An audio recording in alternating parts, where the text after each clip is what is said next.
Dawn hangs low over the rain-swollen Norwalk River. A police drone skims through the mist, pinpointing something pale caught against the reeds near Main Avenue. Officers push through the current, muscles taut, hauling a waterlogged body onto the embankment. For a breathless moment, they crouch beside it, river spray glistening on their gloves. Then, a white tarp falls down, shooting a sight no one can unsee. By evening, dispatch radios crackle to life. New Haven, Groton, Foster, Plymouth. 8 bodies discovered across 3 states in barely 5 weeks. Local officers speak softly of disbelief, quietly overwhelmed. The grief isn't abstract. Online tributes for Paige Fanning honor a caring daughter, sister, and friend. Her family shattered by a loss as senseless as it is devastating. Her story is echoed sevenfold. A beat of uneasy silence, and then the internet erupts. Social media pulses with images of flashing cruiser lights under hashtag New England 8. Maps sprout red threads linking towns in grim speculation. Facebook groups trade rumor for rumor, each new post tightening anxiety's grip. Some of you may be sharing the exact same thought. There's a serial killer out there. This fear defines our mission. Over the next 4 episodes, we'll sift dread from fact, examining every timeline, every contradiction, to answer one haunting question. Is a serial killer stalking New England, or are these tragedies bound only by geography and terrible coincidence? Since early March 2025, New England has become a patchwork of crime scene tape. 8 bodies surface rapidly across Connecticut, Rhode Island, and Massachusetts. Police insist the deaths are unrelated, yet every new discovery feels like another dark pin pushed onto the same map. Officials repeat their mantra: no evidence of a serial killer. And in living rooms from Norwalk to Newport, families lock their doors a little earlier, wondering who might be hunting their quiet towns. Tonight, we start at the river that changed everything. Paige Fanning is 35, a lifelong Long Islander from West Islip who works retail to bankroll weekend photography trips along the coast. Loved ones describe her as the cousin who remembered every birthday, the friend who never missed a sunrise shoot. On Tuesday, March 4th, she leaves Long Island before dawn, texting her parents she'll swing through Norwalk, Connecticut to scout riverfront shots on her way home. By dusk, she stops answering. Her mother files a missing person report that same night, fear tightening with every unanswered call. Wilton police trace her signal to Shanks Island Park, discovering Paige's coat, phone, and camera bag abandoned in the wet grass. Officers stand quiet, momentarily shaken, before refocusing their search. The Norwalk River is flooded, muddy brown, swollen, roaring from overnight rains. Search teams widen the perimeter, but daylight slips away. At first light on Thursday, Norwalk officers launch a drone southbound along the swollen channel, while others push carefully through brambles on foot. Minutes later, the drone operator radios, "Heat signature, mid-river, just past the main avenue bridge." Patrol cars wail into position. Two officers wade in chest-deep current, tugging at their vests, and guide the pale form ashore. A white tarp settles over Paige as river spray beads on their gloves. Medical examiners withhold a cause of death. Decomposition and river damage cloud the timeline.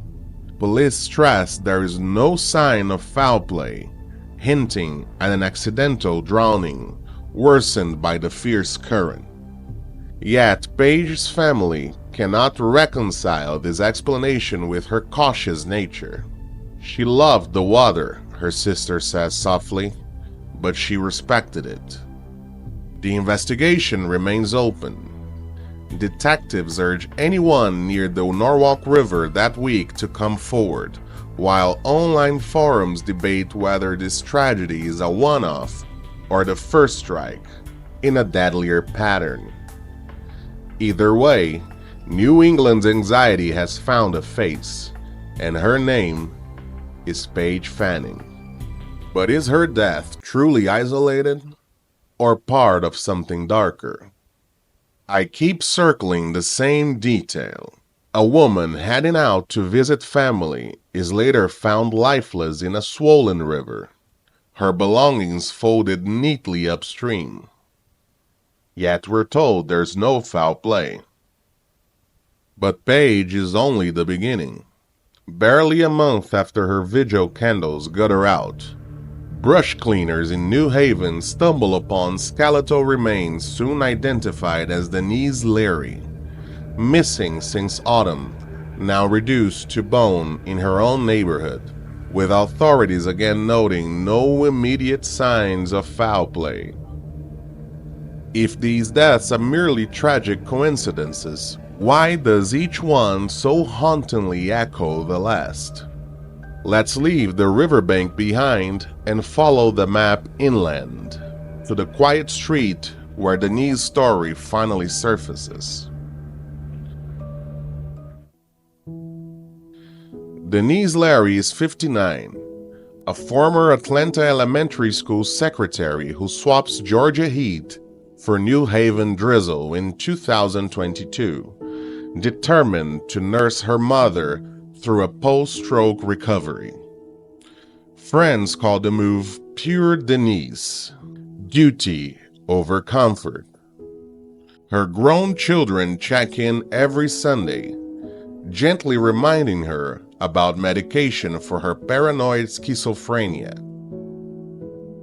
September 30th, 2024, a mild Monday. Denise leaves her Rock Creek Road apartment around 2, telling the upstairs neighbor she's clearing her head with a loop through West Rock Park. She carries no purse, just house keys and the pink inhaler she keeps in her jacket. The evening falls. Calls from her kid go unanswered.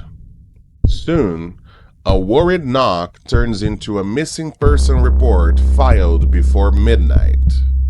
New Haven detectives treat the case urgently.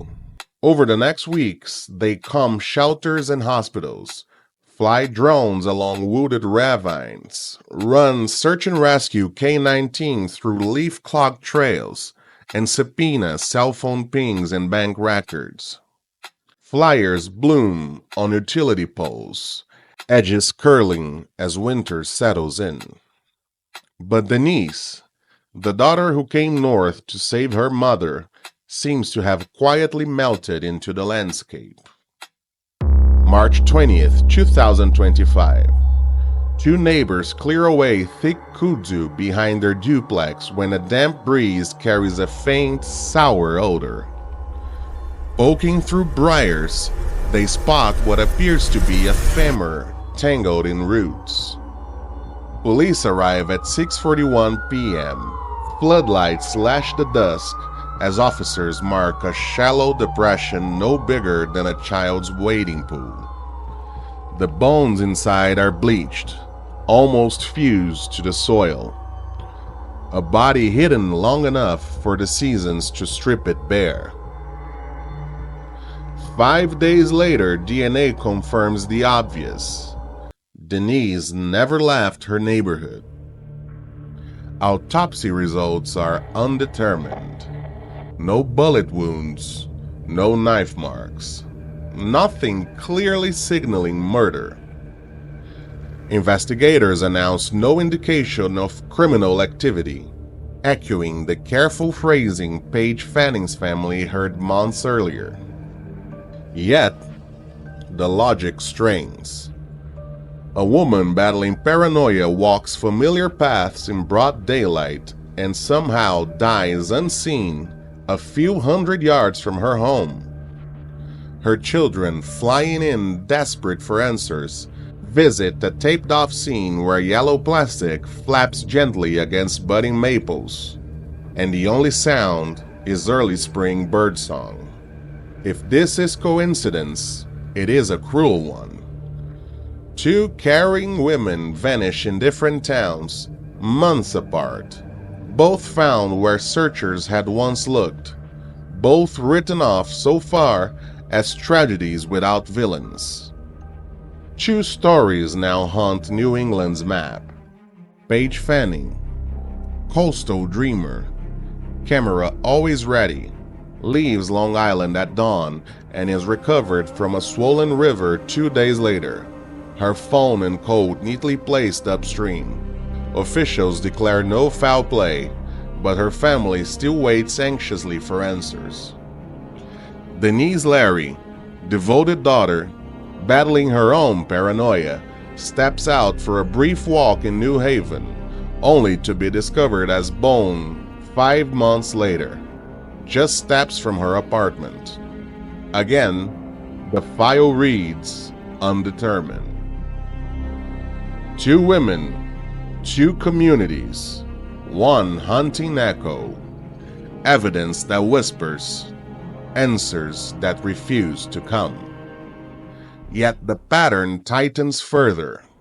Just across the state line, Michele Romano's final moments end discarded in the woods near Foster, a discovery shocking enough to challenge every previous no foul play. That unsettling case comes next, potentially tipping the scales from cruel coincidence towards something chillingly deliberate. If you need to know whether a serial killer is stalking these roads, or if fate can truly be this cruel, subscribe now. And join us as we unravel New England's darkest question: is someone deliberately choosing the next victim, or have we been chasing patterns in the fog all along?